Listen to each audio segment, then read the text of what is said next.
get the audio on. So I would like to talk about a little bit about how you got in comedy. You know, I'm used to interviewing like rock and roll people, and I know how they come up the ranks in rock and roll. They play the dives, they get a demo tape. I'm just interested in how you come up the ranks. As a comedy, as a comedian, as an actor. Just give us a little history. Well, I really started out as an actor, and like a lot of comedians wound up getting into comedy kind of through the back door. I never really thought I was going to be a comedian. I went to acting school. Before that I was acting in plays, community theater, that kind of thing. Then I went to acting school. I came out here to California originally to go to the Walt Disney School, California Institute of the Arts. And since I was already out here, I moved down to Los Angeles from there. And I joined an improv group. I decided to learn improvisation. It was a comedy group. And the rest, as they say, is history. I wound up just getting real involved in comedy. And many people, stand-up comics, I'm not really a stand-up comic, which is why I wound up doing the Pee-wee Herman show as kind of a play rather than stand-up comedy. I just, in fact, the character of Pee-wee Herman really evolved because I didn't know any jokes. And so it started out as a bad comic. And basically, whereas a lot of people at the Comedy Store, the improvisation, regular comedy clubs, people will go and just work out there and be discovered or grow and move on to something else.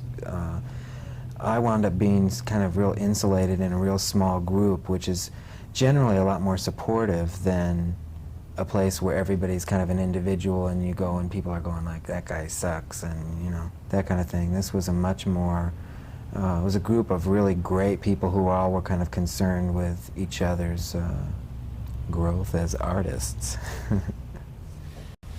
So how would you describe Pee-wee Herman? I mean, do you think of him as your alter ego? Do you think when you say something you think, well, Pee-wee would say this, or is it just really just a character?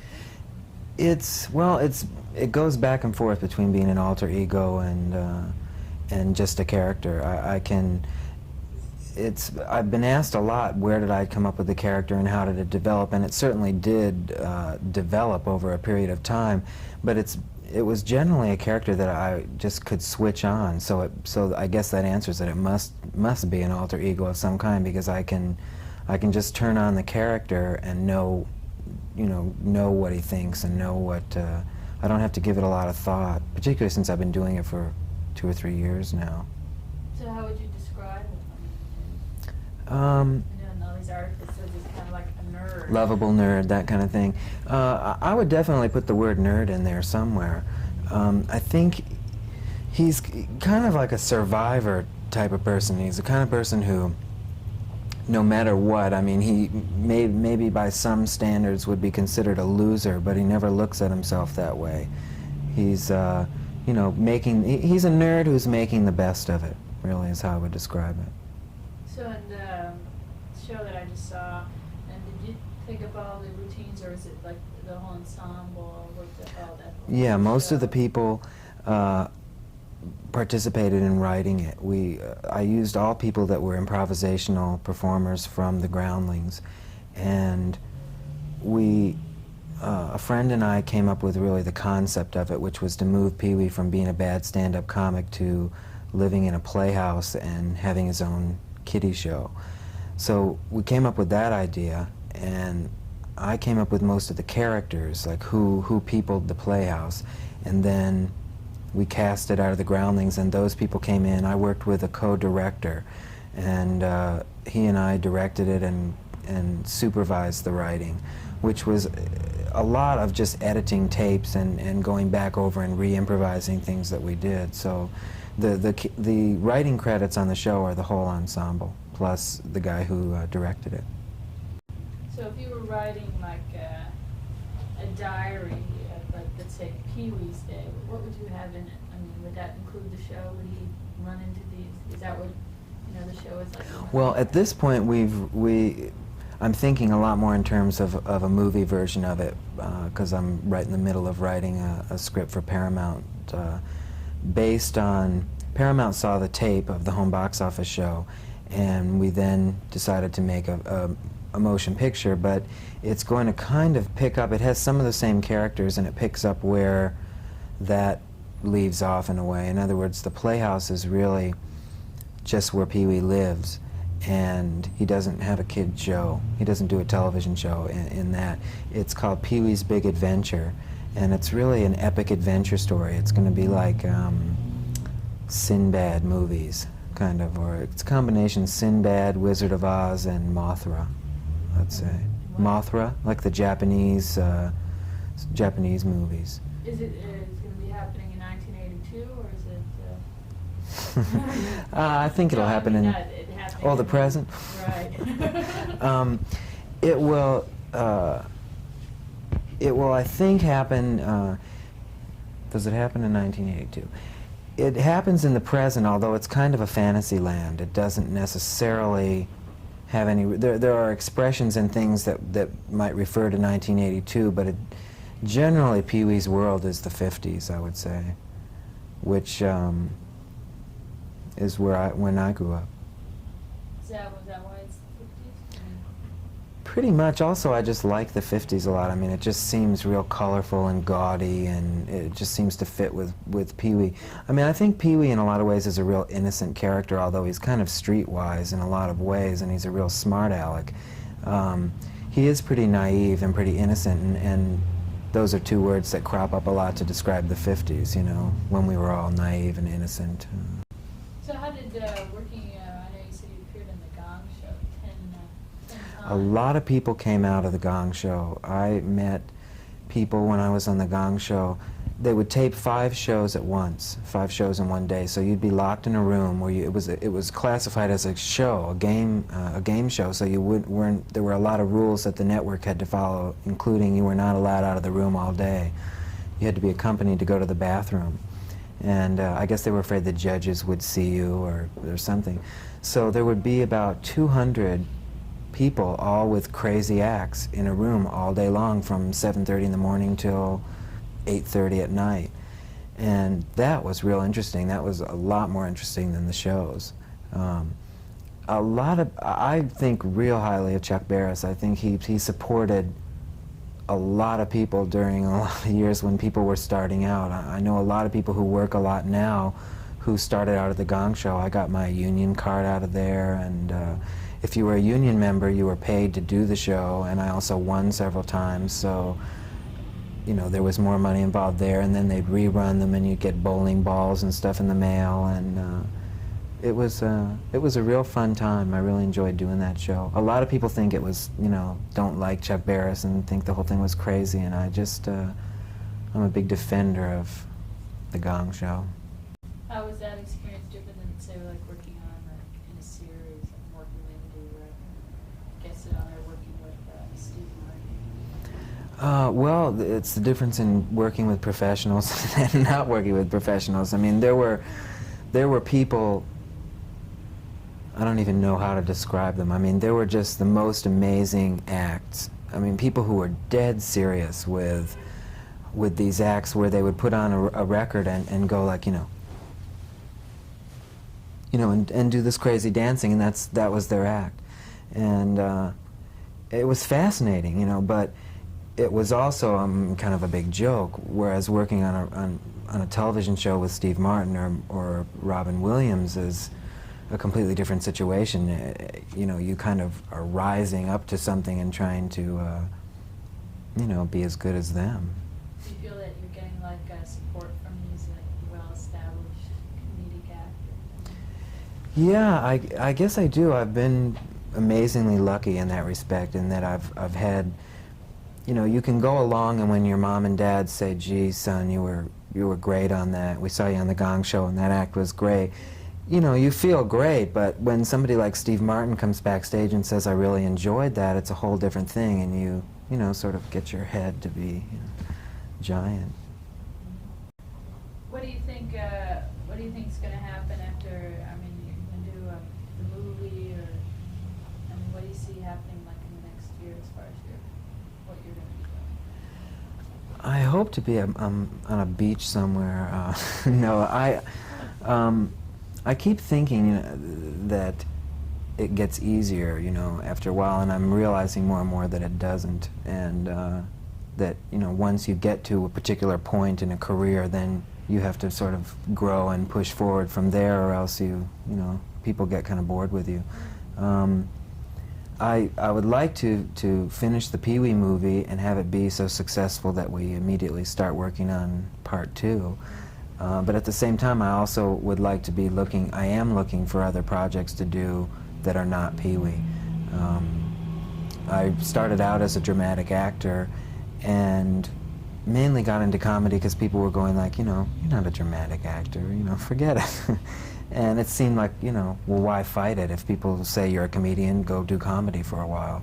And I love doing it, and I want to continue doing Pee-wee and doing comedy, but I also feel a real big need to do something serious and heavy. So I will either find a project or I have to write something myself. When you've been performing live, is there anything that outside of the, what's happening on stage, as part of the act, is there anything that's happened that's been like really crazy, while you're performing? You mean like hecklers and stuff? Yeah, something that's wild.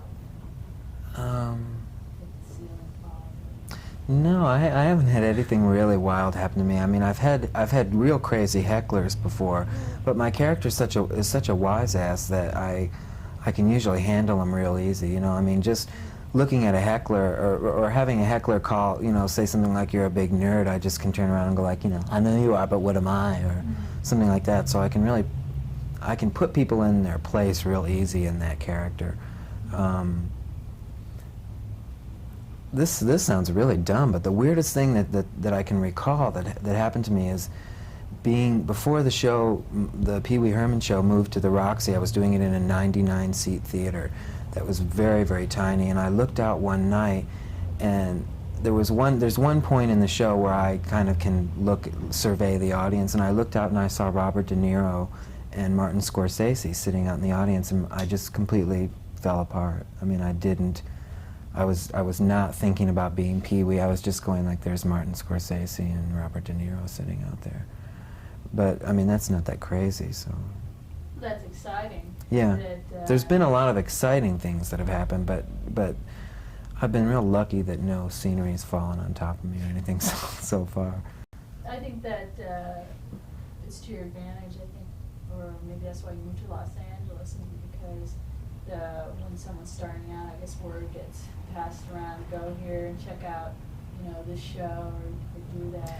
Yeah, well, as far as an actor or a comedian goes, I really felt that my choices were New York or Los Angeles. I mean, I think it's really true that, the reason why there are thousands of people pouring into New York and Los Angeles to make all their dreams come true is because that's basically where it happens. I mean, if you're in entertainment, I just would have had a very different career if I'd have stayed in Florida. I could have still performed and probably made a living, but I wouldn't be writing a feature for Paramount, which is really what I wanted to do, which was to, get into movies. And when you do a movie, it's so much easier than every night, you just do it for 2 months and then you go away. Well, then you gotta go out and promote it. Yeah. See, I don't know about that stuff, though. This will all be new for me when I'll go like, I have to what? Yeah. You have to promote it. I don't know, what do you have to do? You have to do hundreds of video interviews and print interviews. I mean, are you looking forward to that kind of thing? I mean, do you think about what will happen if you're really successful? I think part of my problem is I think too much about that. I kind of will sit around and be like, gee, people are recognizing me and, that kind of thing. And it's really no big problem yet, and plus, I bring myself back down to earth by just going, you could have worse problems than people, saying, gee, I really like your work, kind of thing. I do worry about that, what it's going to be like to lose your anonymity and all that kind of thing. And I'm sure it's smart for me to be thinking about it. On the other hand, it's kind of a little premature, I mean, I think that's something, I should worry about that when it happens. I mean, I'm aware that it's conceivable that it can happen, you know, particularly if this movie gets made, I think my life will change, you know, on certain areas. I'll have the big dough then, and I can You can buy happiness.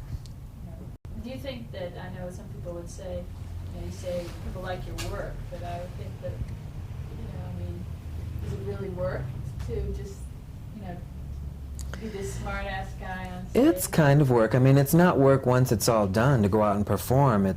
I mean, it's work, but it's wonderful work. Right now, writing this movie is work. You know, we got past the point that was real fun, where you're sitting around going like, and then he says this, and then I fly off, and then I do that, and it was, you know, and you're being creative and just goofing off, and it's real fun. Now we're at the point where it's become like writing a term paper, you know, and we have a deadline, and there are things that I know what it means in the script, but somebody who's reading it has no idea. So it's turning into hard work. I just thought of some embarrassing things that have happened to me. What's really embarrassing overall is to go out on stage and be as dorky and nerdy as I am and have it not work, which isn't that often, thank goodness, but to go up on stage and be, you know, going like, you know, mind if I smoke, you know, that kind of thing, or just being a real goofball up on stage. It's wonderful when people laugh at it. When people, you know, when the audience is like going like, what's he doing? You know, this is really dumb, because it is really dumb. And so, you know, if people are kind of recognizing it as being real dumb, it feels real horrible. I mean, I've been out on stage before doing Pee-wee and just pulling junk out of my bag and acting really nerdy, and all of a sudden realized that I was the biggest jerk in the world, you know, and that gets real scary, you know. That's when kind of my own personality takes over, and I feel like, you know, braining somebody with a prop, but, you know, I don't. So it's, is that the last question? I was going to say it's 8:30. Oh.